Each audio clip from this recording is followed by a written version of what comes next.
Hi, my name's Eric DeMilt. I'm a development director with Obsidian Entertainment. I'm here with Aiden Karabiak, one of our class designers, and today we're going to talk about the Paladin Cryomancer. We got gameplay footage here of a run through of a solo dungeon from our recent technical beta weekend, the Lanber Catacombs. And Aiden, why don't you tell us a little bit about what we're seeing here? Yeah, absolutely. So Paladin kind of charging right into combat here. That's Onslaught. It's your one key, and that'll dash you into combat. It's upgraded actually on this Paladin now, so that's why you're seeing all the enemies get pulled into you. So Paladin, tank class, pull all the enemies to you at the start of the fight. It's a good way to start keeping aggro. Paladin's a combo class. You see her going through different attacks. Those are on your left and right mouse button there. A bunch of different attacks that you can do off of that. You've got a Seal of Light, which throws an X forward, deals damage in a line. You've got a really strong single target attack, probably the core of your single target combo, called Punishing Bolt. You'll see that get used a whole lot here. You've got Celestial Shield, and you can see when the Celestial Shield is destroyed, that actually detonates and does damage to all the enemies right around you. Cool. One thing we should point out is in these solo instances, right, we can do a lot of environmental puzzles. So as you saw that object in the center of the room, right, player's gone off, used it to get a buff, right, giving her a combat advantage. And that'll come up again in later boss fights throughout this instance. Yeah, so we see we've got the buff right now, lasts for a little while. Usually probably increasing your damage here, and also give you heals depending on which one you end up getting. There we go, that's the Punishing Bolt attack. And of course we've got dashes here. You can see we've got kind of contextual cues that pop up whenever the Paladin's energy gets low. You'll have that Q icon come up for you that lets you use your Holy Ground, which essentially makes it so all of your abilities can be cast without consuming energy. She's fighting these mobs, right? Occasionally health globes are popping off. These allow you to restore health mid-fight. So we're going to move on forward to one of the first bosses in the level. Again, this one's going to teach you a bit about the environmental puzzles. So he's blocking your progress forward through the dungeon here. So you're going to, yeah, literally blocking that door. So you're going to do some damage, build up your energy there. And then as he summons ads here, which hopefully he'll do on cue. I'm sure he'll get there. He definitely looks like somebody who wants to eat you. We'll see if we get hit by that ability or not here. But essentially what's going to happen with this fight, he's going to summon these ads, as you're seeing right here, and as soon as you use the environmental component, he's going to stop throwing the ads. So you essentially chuck the acid in his mouth there, you know, he chokes on it a little bit and stops summoning the ads. It also gives you a good opportunity to get your health back while he's doing that. All those health globes that dropped on the ground, you kind of run and get those before you get back in the fight. While those ads are up, he's going to be invulnerable for a bit as well, so you're going to need to take care of them. And then get back in the fight with him. You can see the Paladin going through her combo rotation there when she's attacking him, focusing on those single target high damage combos. There goes another jar of acid off. It looks like he got more ads summoned in this time. Using Waves of Wrath right there, it's one of your big AoE abilities. Couple good AoE abilities for the Paladin to take care of large groups of enemies, but also to keep threat on them in group dungeons. And getting pretty close on this boss, a little more than halfway finished, still doing pretty well. Going back to the environmental puzzle, still getting them down, only getting 3 ads out. That's pretty good. If you're doing that, you're probably doing all right. If you get up to 6 or something, that's when you start taking a lot of damage. Yep. So she's going to go through a rotation again, keep burning him down. You saw her use a ranged single target ability that's Righteous Verdict. It's your strongest single target ability. Pretty long cooldown on it, but definitely anytime that's up and you've got a big boss monster or something strong in front of you, that's what you want to use. And there we go, we still have the boss blow up in a wave of poison there. Yeah, he's dropped a bit of loot. Okay, now we're on to our second boss. So this guy, once again, a bit different, right? He's not blocking a doorway. He's a smaller guy, one of the converted Aswang. So here's a guy who's got one of those blood-sucking fly moth creatures on his head. So this artifact, similar to the one you saw in the other room, right? What'll happen is periodically that'll push you back, and then you and the mob have a race to get over to it, use it first, get a buff and a benefit from it. I think it's a pretty cool mechanic here. And then as the fight goes on, it's going to get progressively harder for you to do. More of those orbs that are going to knock you back and prevent you from getting in there. They won't prevent the boss from getting there. You know, it's going to make it more difficult for you to get in. Yep, and the boss here has a couple different telegraph mechanics. There you can see those orbs Aiden was talking about, dodging through those. If you get hit by those, you're going to get knocked back.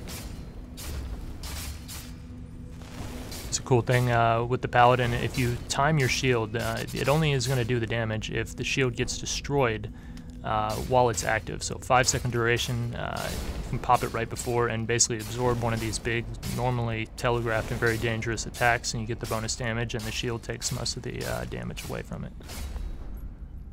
So here we go. Let's see if we can do it. You got it a third time.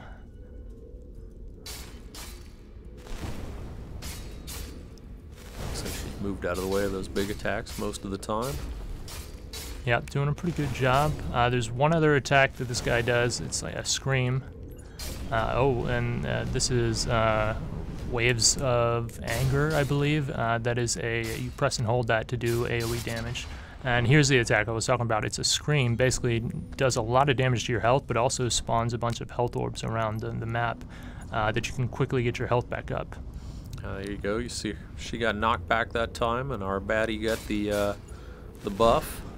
So you can see the boss is doing about 2.5 times damage on even his basic attacks now.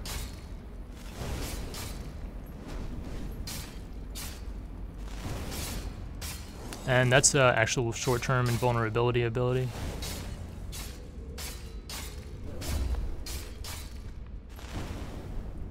Looks like this fight's winding down. Once again, you can see that's getting more and more complex. There's the Paladin's ultimate, flying up into the air, crashing down into the ground for some massive damage. Going through those combo rotations, and get the most damage out of each strike. Nearly there now. Might be able to finish him before the next pull. And I think right here you can probably, yep. Finish him before you even go. Here we're going to switch over to the Cryomancer class. So it's a powerful DPS class, a Frost Mage, a lot of movement during combat. You can see she's got her own weapon, the Ice Shard and the Cryo Frame. See how she does against this big group of mobs right now.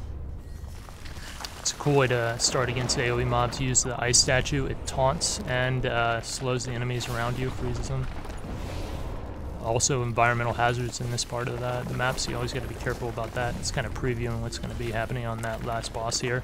Very cool finisher on the Cryomancer, locks them in that huge block of ice. Cryomancer is a DPS class, but a lot of really good utility. It's a snowball. It's really kind of a funny effect. Any enemies that it picks up in the way, it just kind of rolls with it and then blows up at the end. It's a really popular effect in PvP. Rolling up your friends and that is a great deal of fun. You can see as a pretty powerful DPS class with a lot of utility against single target and multi-target. She's able to burn through these packs of mobs pretty quick. You get down here to these groups of Mantides. You can see the icons above their heads showing their different combat roles.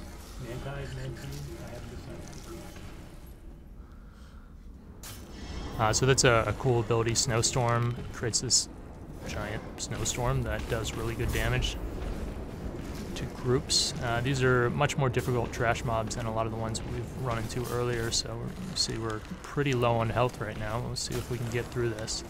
Cryomancer works a little bit differently with the main attacks. They're press and hold that basically upgrade what that ability is going to do. So left mouse, you've got your basic attack that we're just throwing right now.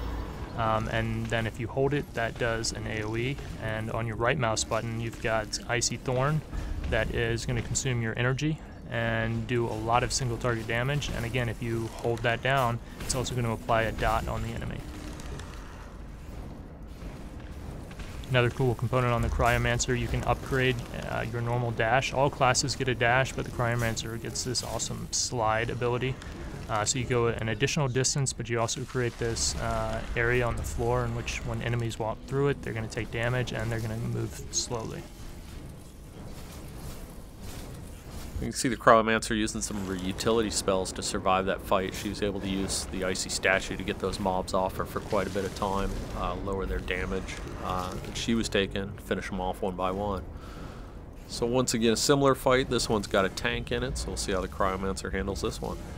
Yeah, making sure you pick up the health orbs whenever they pop up. On regular trash enemies, you have to kill the enemy in order for those orbs to come up. On bosses, you'll see next to their health a number of health bars, and every time you get rid of one of those health bars, you're going to get a health orb. And those will go away if you don't pick them up quickly, so a lot of times that can be the difference between you winning or losing a fight. Cryomancer used her ultimate early in this fight to freeze the entire battlefield, so she was basically able to burn down one of the enemies while the others were frozen. There's that Icy Statue again, taking some of them out of the fight. Not all of them are out of the fight yet, but it looks like she's doing pretty well this time. And a lot of movement on Cryomancer. You can see just about all the attacks you're doing, you're still able to do it on the move. So it's going to give her a very different feel than what you get with those melee classes.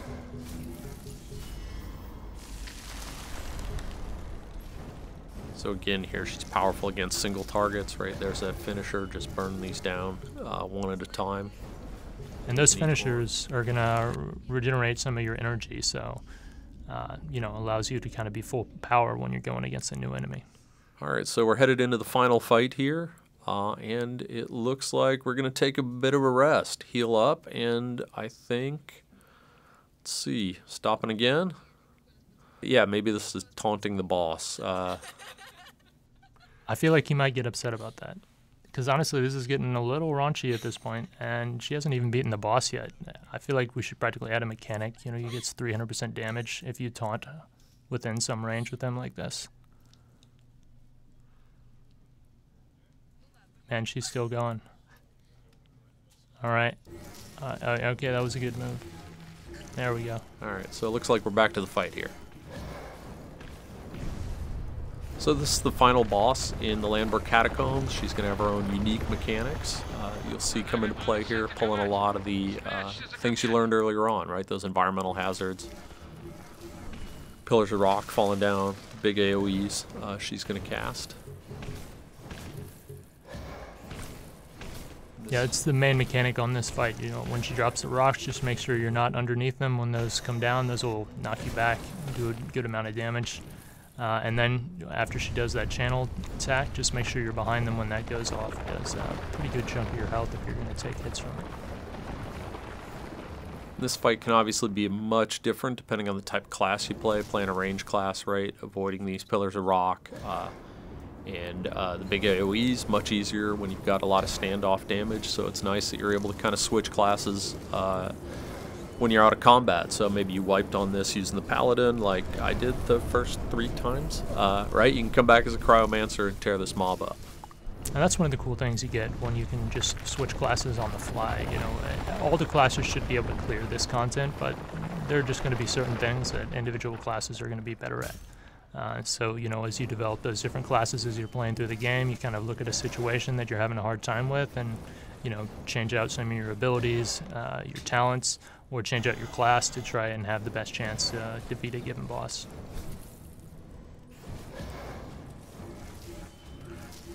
Alright, so that was a quick look at the Paladin and the Cryomancer gameplay. You can see fight continuing there.